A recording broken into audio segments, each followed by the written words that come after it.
high prizes. Of course it does, and we will rise with it. All right, welcome everyone. We're Semblance of Sanity. I'm Caleb. I'm Jacob. And we're here for My Hero Academia, Season 3, Episode 8. Kachan has been captured. Kachan is captured. Everyone is at the hospital. Momo has put a tracker on the Nomu. Yes, but not told the pros. Or wait, no, she did tell the pros. She did tell the pros about it. But she can create another device. Yes, but right now there's a little bit of a schism between Class 1A of what we should do in response, if anything. Because in a lot of ways, the pros not being able to handle things at the training camp is kind of what caused a lot of the problems here. That's true. So if we let the pros handle this, maybe everything will go okay.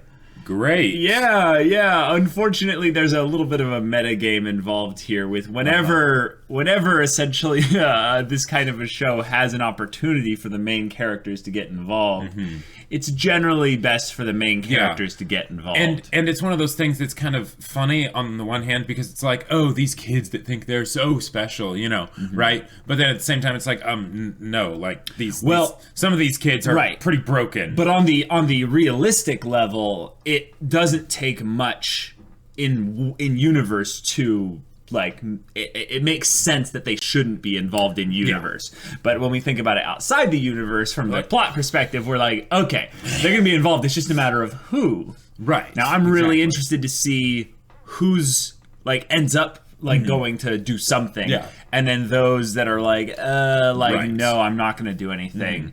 And like that kind of a decision means a lot kind of going forward as well. Yes. Because we have characters like Kirishima who might not even be thinking straight. He's just like, this is my friend, I have to go help him. Yeah. Then we have other characters like Suyu, for instance, and she was agreeing with Ida because she's a very level-headed kind of person. She's not going to be emotionally out of whack and make, impulse decisions like Deku would or other characters of that nature. But we also have Bakugo, who's amidst all the villains. And we're very excited about how Bakugo's going to act amidst all of them. Because the only way they can have a hope of, like, unnerving him is if they brought him before One for All. Or All for One. All for one, yeah. Which I think has a very high likelihood of happening. It just might not happen soon. It's a question of how much time is it going to take for the pro heroes to form a response group? Because it seems like it's happening relatively quickly. Yes. But, like, who's going to be involved in that? Basically, that rescue squad. Is All Might going to be there, or is he going to be tactically waiting in, like, a plane above to be dropped, at any point? That would be awesome. I think that would be All right, guys, well, we're really hyped and excited, so without further ado, let's get into this.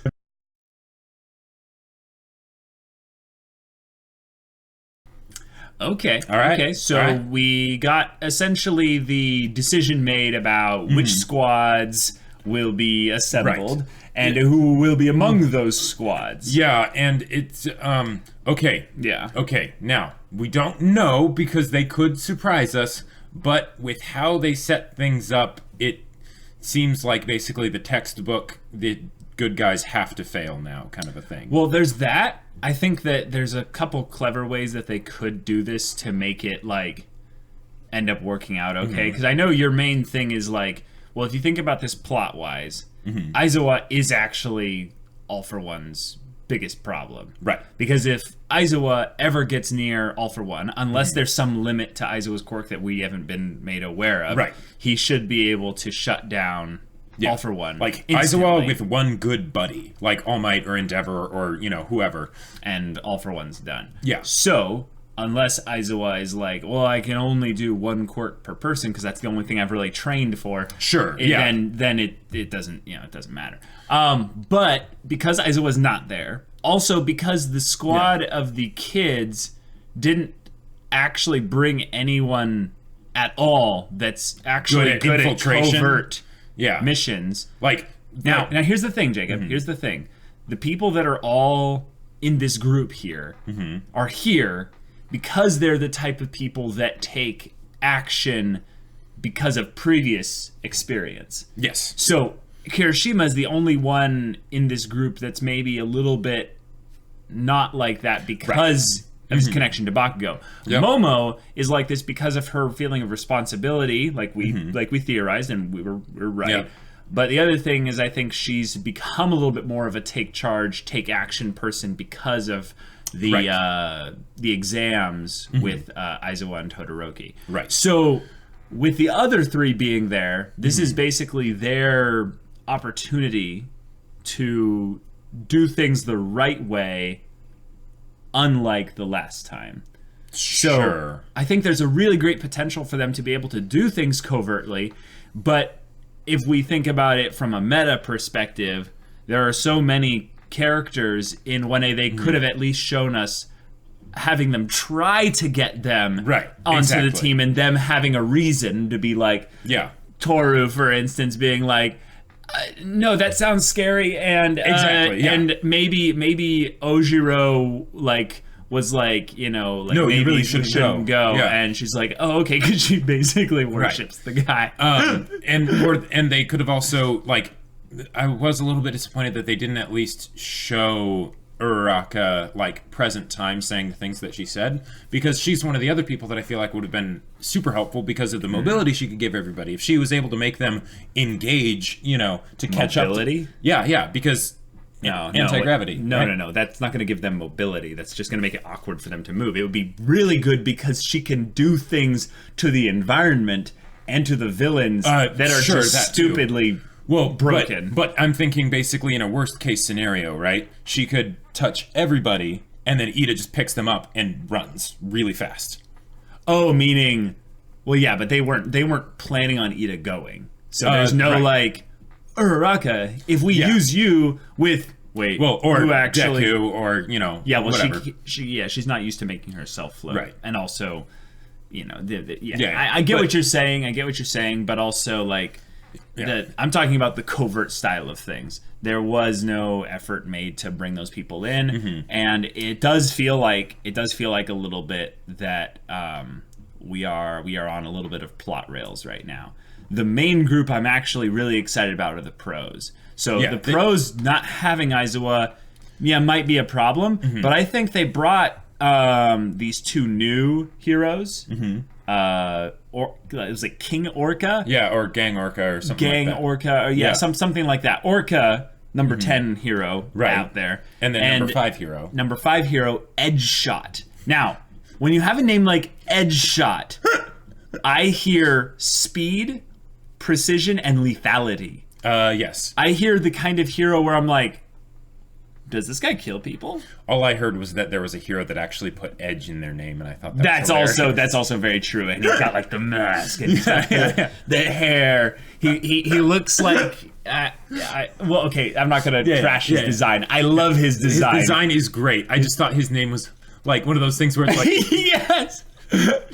It sounds like an X-Men's name, some 2-bit side character X-Men. Right, the person that wants to be more of a main character than they are. Speaking of comics, did you get the Watchmen joke? Oh yeah. Yeah, that was really especially funny. with how topical it is with what's happening in the story. Oh yeah. If the heroes aren't being watched over, who's going to watch over them? And it's or the heroes watch over us, who's going to watch over the heroes? And one of the things that is very gratifying with the way that all this stuff is happening, especially with all the political bureaucratic stuff with UA, is the fact that the villains are the ones commenting on it and being like, "Wow, this really sucks for them." That's true. That's because true. It's the idea that if the villains are talking about how much it sucks, then it must really suck, and that's one of those things that's a great way to reaffirm how the audience must feel. Right. I mean, another thing to look at this a little bit more, properly, is that the school only really has its influence and its prestige because of its track record. Of producing really awesome heroes, and of providing a safe, effective experience for the students. Right. So when that track record is called into question, they have to do things like this. And the main thing that's kind of interesting about it was that UA sacrificed essentially Aizawa's place potentially on the squad. Now, I want to say, I am holding on to my thing because remember in the previous discussion, you were mentioning how you thought it weird that Nezu was seeming to throw away the whole idea of the mole. Oh yeah. Well, we went back and rewatched it, guys. And he was just about to say something, and then he got cut off by All Might's phone call. I think he is already selectively firewalling different aspects of the pro hero organization from the the things like the squad. That's why he can't let Aizawa go.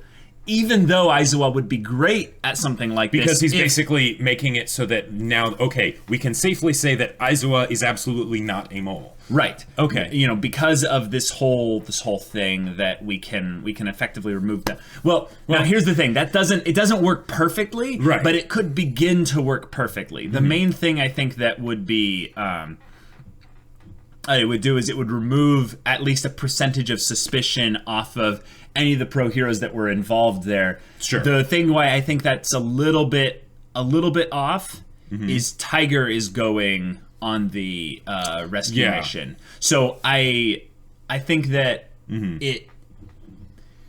I think that the Pussycats being involved there are because one of their own was taken, and it would involve them betraying like not only their colleagues in the pro hero organization, but each other. They're like family essentially, and Vlad and Aizawa have no real like friendship between them that we know of. They're just colleagues, acquaintances, if you will.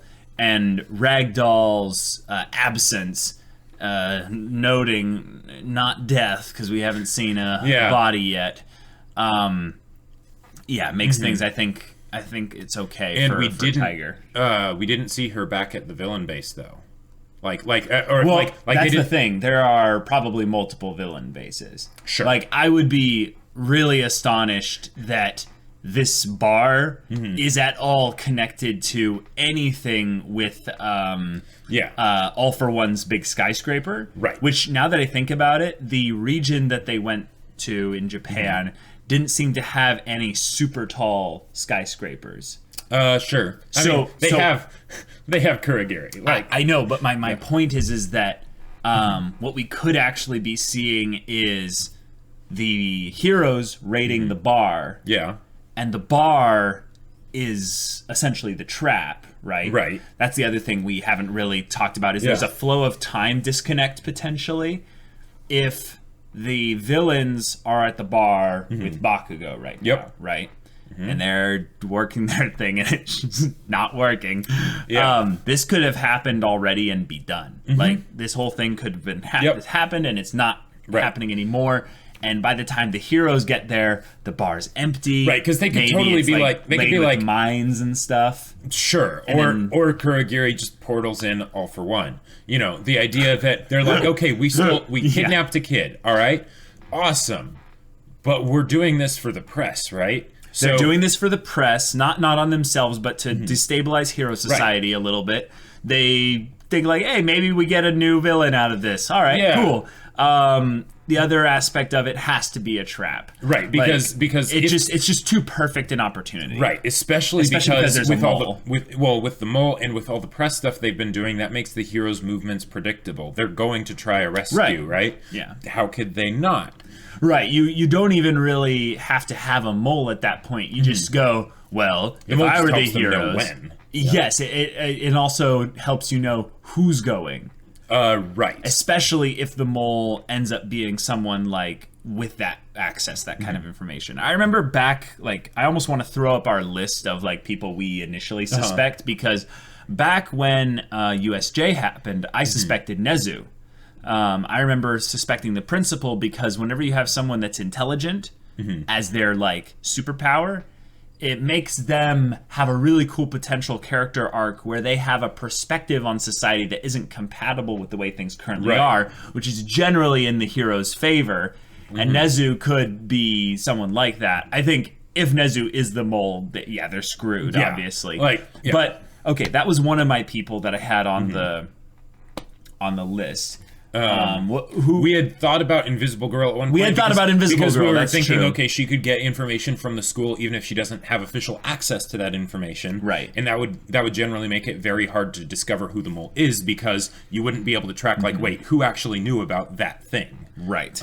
Now I think the only one that's like a kind of it doesn't tie directly into USJ at all, but it could be, is the Class 1B teacher, Vlad, because he was around when Aizawa made the change of location. Right, and they made sure to, like, introduce him at the very beginning of the second season. Yeah. So, like, how big a part does he actually even though have to that play? was a recap, even though it was a recap episode, not really important episode, and he was just there as a means for Aizawa to be able to give exposition to the audience. Yes, you know.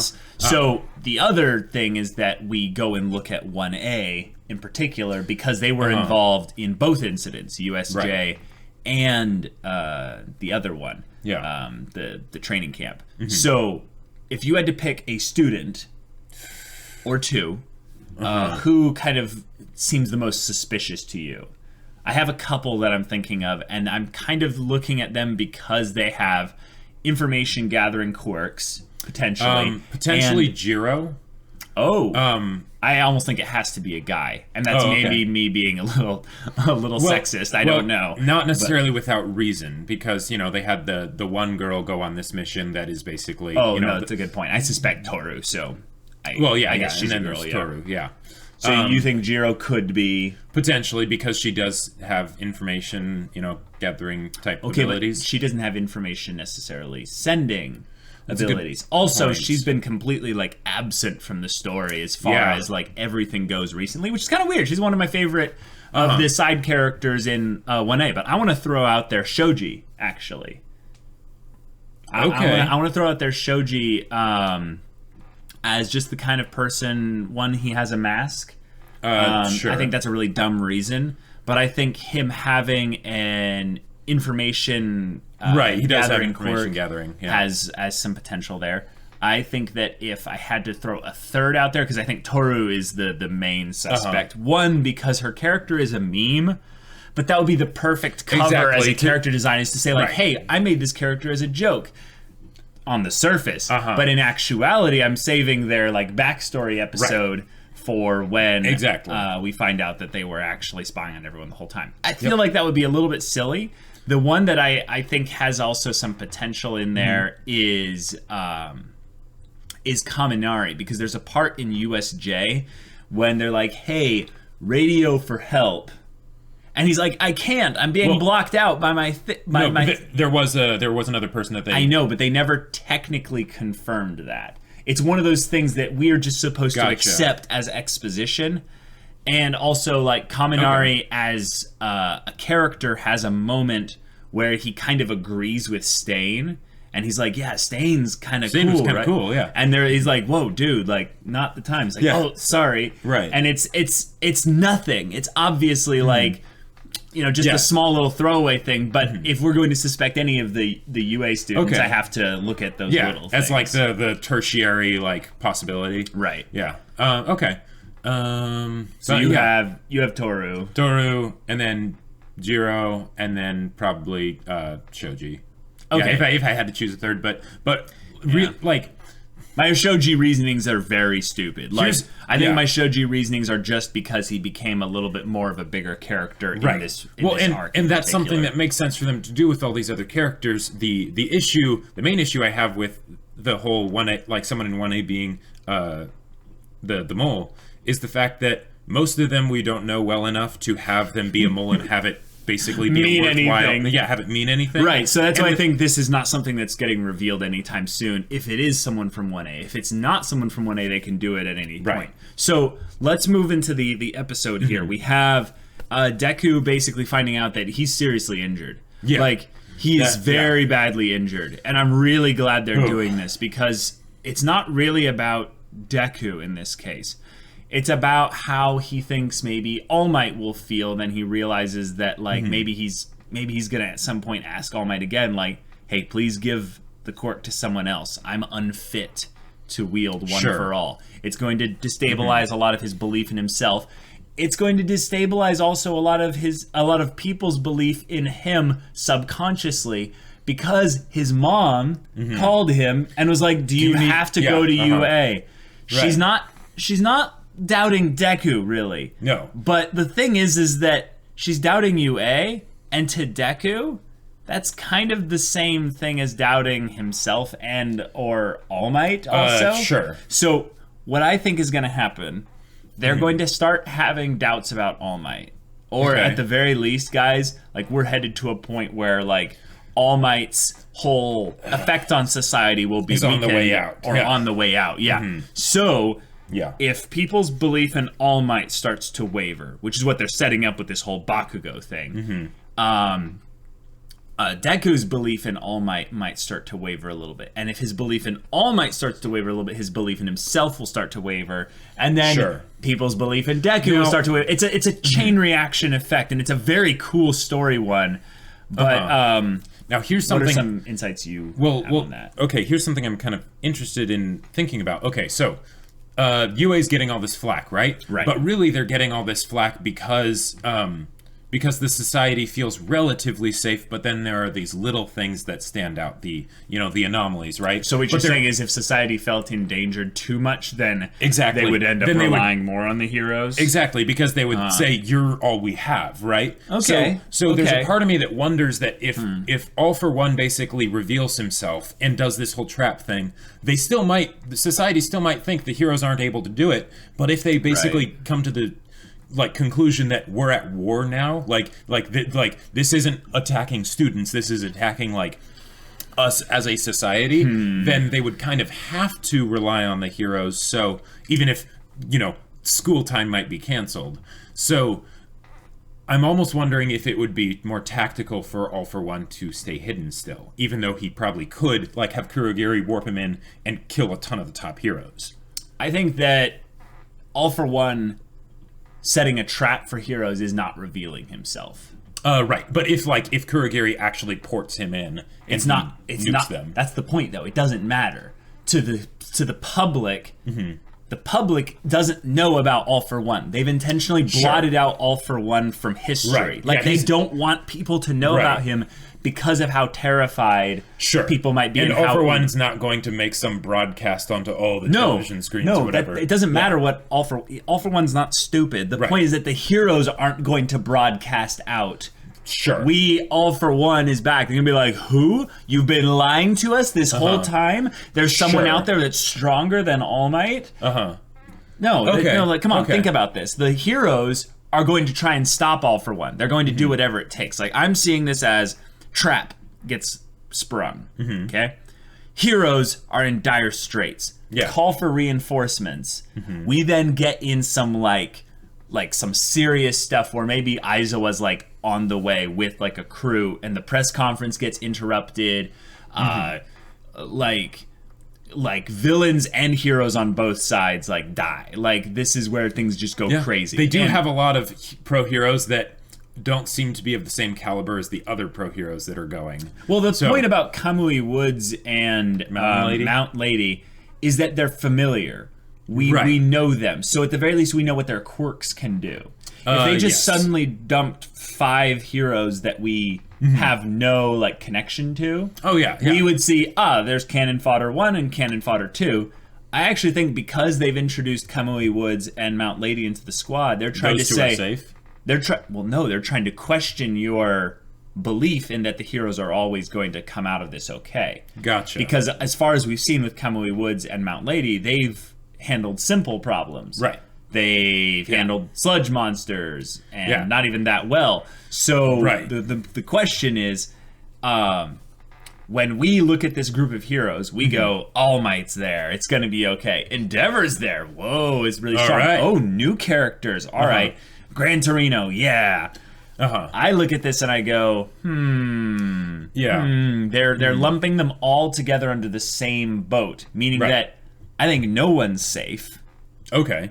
I don't think any of them are necessarily in the we cannot die category. Gotcha. Especially because if All For One shows up, then All Might's there, Gran Torino's there. Now, the thing is that Gran Torino, at the very least, has some personal connection to All Might. To All For One. Oh. Because All yes. For One killed the previous predecessor, right? Right. And I think Gran Torino was involved in the teaching of at the very least, like one of them or both of them. Because he's way older. Yeah. He than helped All teach Might. All Might at the very least, you know. Right. So I think that if he helped teach All Might, he would at the very least know the predecessor. Right, yeah, because I believe he said it was, he was friends with the predecessor or something. Right, like right. that, yeah. They have some kind of connection as well, but that makes it personal.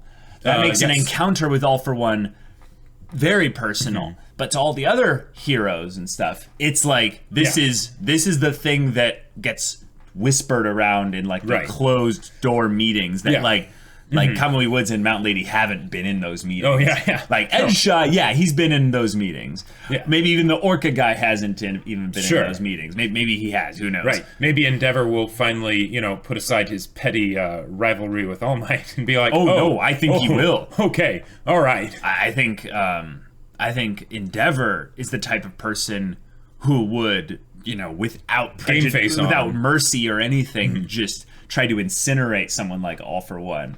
Yeah. I mean, that's the other thing we've discussed many times in the past. If you've seen any of our other discussions, guys, we have a very specific theory on All For One and his quirk collection status. Right. So if he decides to unleash it, I see all people of these... gonna die. Right. People be screwed. Exactly. It's going to be a question of what can All Might do?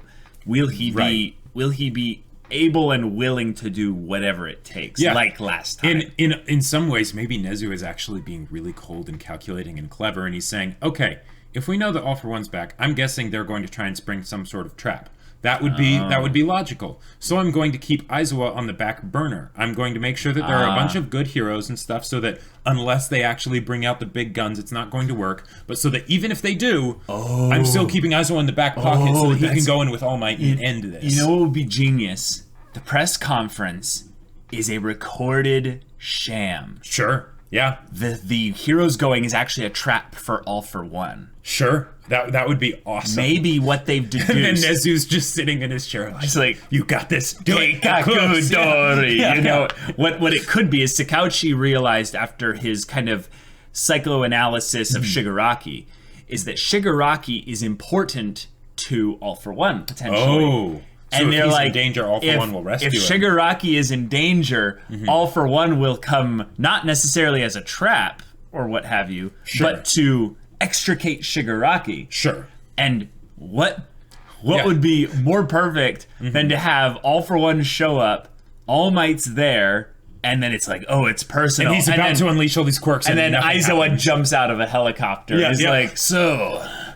I heard you were the one that ordered the attack on my kids. And he like gets ready to go, and you're like, oh, well played. And then All For One's like, Kurogiri, as soon as he blinks, portal me out of here.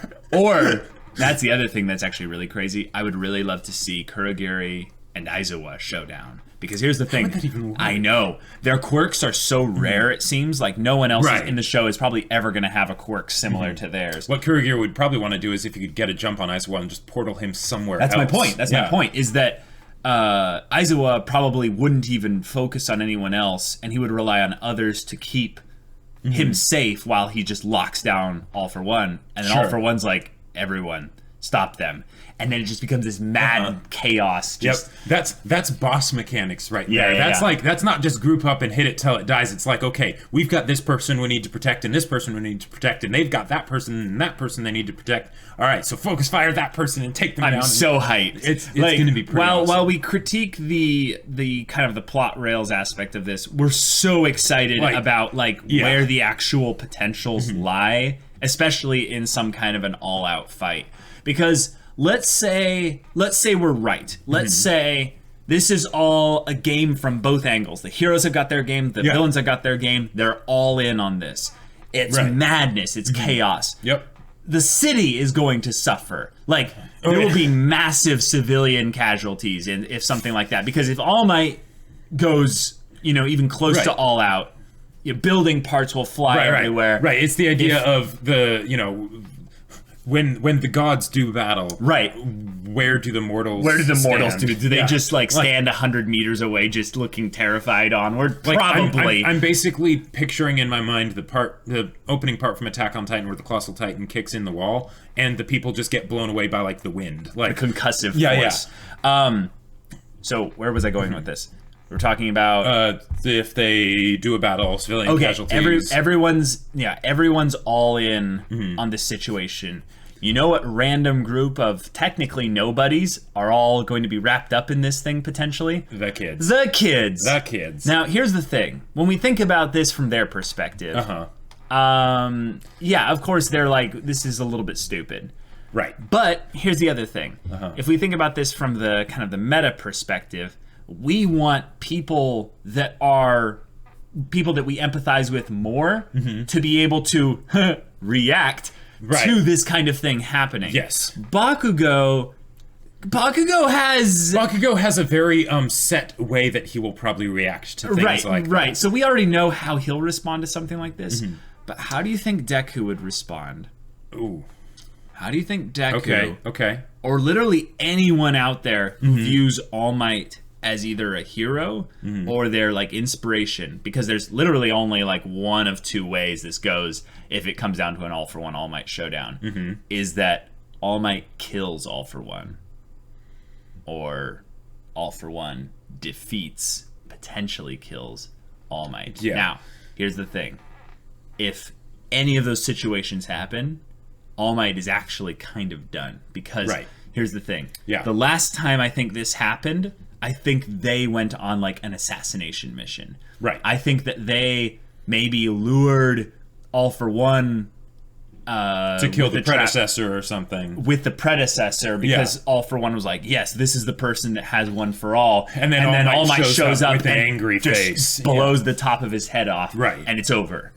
Now, the thing is unfortunately in that, I'm guessing what happened is All for One in his rage was still really powerful and just killed the predecessor. Yeah, probably. Now, here's the thing. I think the heroes have this strict no-kill policy because they have led society to believe that there's no situation out there that's so big that we would have to compromise our ideals. I keep my ideals. Okay, yeah. And well, all right, now, all right. This is a little bit of a. I just wanted to make the point that All Might could kill All for One and still effectively lose.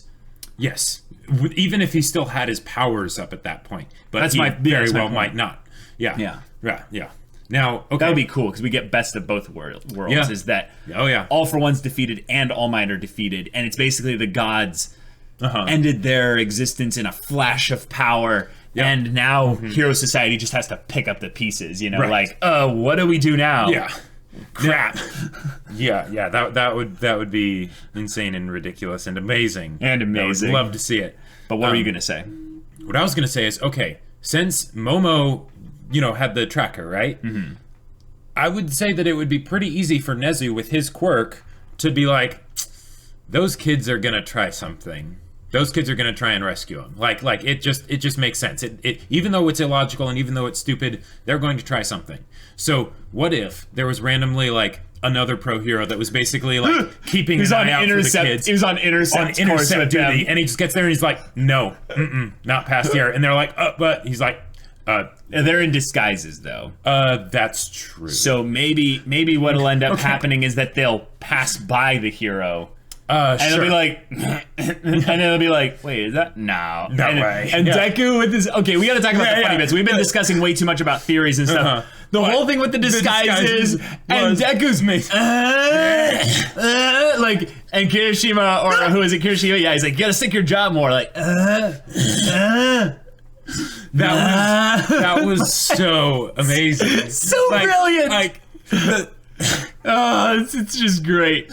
The fact that, because it's such a complete switch for Deku that's oh man, where did he even learn to get so in character like that? Yep. I love the Star Wars reference, the Camino Ward or the Camino area and stuff. Ida with the hair slicked back. Ida was fantastic. There's a girl with a massive rank over there, and Mom was just like, ugh. You're overdoing it, guys. Like, and thank you for doing the whole disguise thing, because when they initially showed up, that was so cringe of them being like trying to blend him. Like, no, you go home, you go to your room. You guys, you kids are in timeout now. Think about what you were about to do. Like, idiots. Yeah. Like, Kirishima, I get that he has to show that he's passionate and stuff, but I really hope they get actually, because he's getting some character focus here, I really hope they get into his character and to why he's so insecure that he feels like he needs to bluster as much. Right. I know why Bakugo is this way. Bakugo's been told he's amazing since he was 4 years old, and it's puffed up his pride. But the thing is, pride is an alternate form of insecurity. But I think the reason why Kirishima, and I think I discussed this in a previous bit, or I think I was discussing this with Discord members or something, is that the reason why Kirishima blusters so much and attaches to someone like Bakugo, who's actually so arrogant and stubborn, is because he wants to be manly. He has this false look in his head about what it means to be a man and what it means to be, strong. And so he blusters and he does all these loud things because he's actually like the most insecure probably of them all. His hardening and all that stuff is just layers that he puts up to protect himself. Yeah. Cool. Some little things in particular that I thought were kind of nice touches was how they related things back to previous events with like Stain and everything, and how Ida's calling out of Deku and Todoroki was just fantastic because it ties in so perfectly to his character. Now, I don't care like who you agree with, essentially. Like, I don't really have an opinion either way because I'm thinking about this in a too meta kind of way of the story. How can you not? But I was genuinely surprised that Ida decided to go. I was absolutely surprised. I'm like, whoa, that's huge for his character, because what Ida's main thing was is he realized that as class representative, he has a responsibility to look out for his class. All of his class. He had people looking out for him before when he started to act up, and he didn't listen to them. Now, he could have, in this instance, gone and reported them, essentially, and been like, it'd been pretty much like Ida. That would have made sense. And that might still have been the best decision. We don't know, exactly. Depending on how this goes. Yeah, and hindsight is 20/20, so we'll just have to wait and see. But the fact that he didn't do that, the fact that he decided to go, means that on some level, Ida would rather be with his friends than against his friends. Now, when I say with, I do not mean in agreement with them. I mean that he would rather be beside them than actually antagonize and be against them. Ida's not the kind of person who would essentially rat out his friends just because the rules were being broken. He'd acknowledge that in this moment that if they're going down in this whole thing and he can't actually stop them, because he'd be running the risk if he went off and told the pro hero that, they're still going to go anyway. He won't be able to stop them. In this case, he's actually sacrificing his own ideals, his own view of the rules, because he cares so much about them. And it puts him up to another level to where I'm like, all right, Ida's one of my favorite characters in this show. He was always like a favorite of mine because I love to talk with my hands and I identify with this very emphatic, passionate boy. But this moment right here was huge, and I loved Deku's bit, but I feel like Ida just stole the whole scene, really.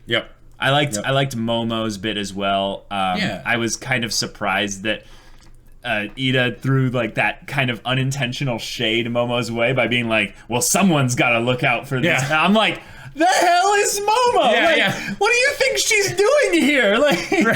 And she didn't comment like, what do you think I'm doing here? She was like, I'll do that too. It's like, you were here first, It's those things where you can see that certain characters in this show have really hard tunnel vision. And I think that's a theme of the show.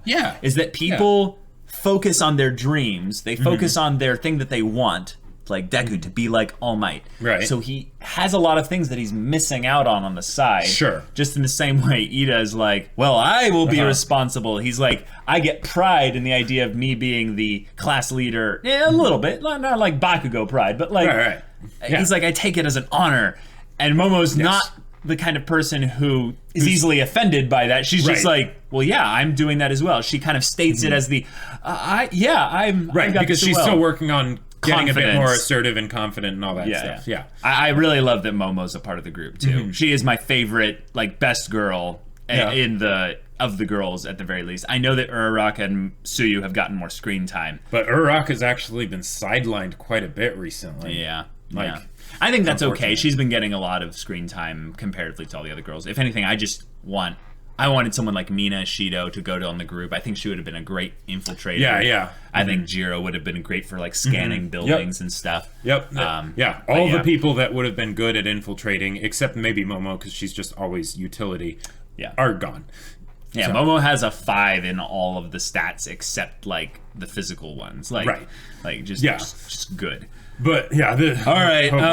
I think we've rambled enough time for this one here. This was a good episode. I could feel that this was still a continuation from the previous one, and that it had transition. Right. It's a build up. It's a build up. Which Bakugo, we love you. You're fantastic. We knew you were going to respond this way. Yeah. And we almost like called it like to a T with that he would call back to All Might being the one that wins. Yeah, but I was really surprised that Shigaraki understood him so well that he was like, you like winning, don't you? Good job. You know, he's learned a bit. Right. Not enough, but you know. But it shows Shigaraki is one he's not an idiot like he was in season 1. Yeah. He has grown. Which is kind of the fact Which is worrying because that's basically saying they're setting more of the stage with Bakugo mentioning All Might and Shigaraki showing how much more competent he is. They're setting the stage for when, you know, the gods do battle and disappear, right? Which will, All right, guys. Well, we're really excited for that future stuff. So if you want to see the next episodes, No, that's right, guys. But if you want to see we have to wait just like the rest of you. But yeah, if you want to watch the full-length reactions, go check out the link in the description below for our Patreon. You can get on our Discord with any kind of support, so where you can chat with us about stories, MHA, or what have you. And yeah, if that interests you, we'll see you there. But until then, we're Semblance of Sanity. I'm Caleb. I'm Jacob. And we'll see you all next time.